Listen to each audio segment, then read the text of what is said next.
You might consider making a folder for apps that have a common purpose. For example, the green apps shown on this screen are all math apps, so I might want to make a folder titled Math Apps. To make a folder, you will tap and press on an app and then drag it right on top of another app and let go. The device will make a folder and it will automatically name that folder for you. If you don't want your folder to use that name, you can tap on the folder, tap inside the top bar, and then you can rename that folder for what you would like it to be.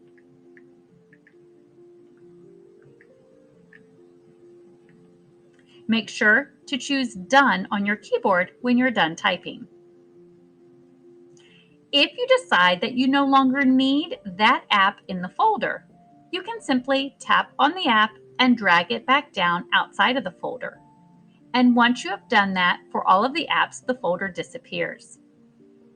This is how you can create folders for your specific apps.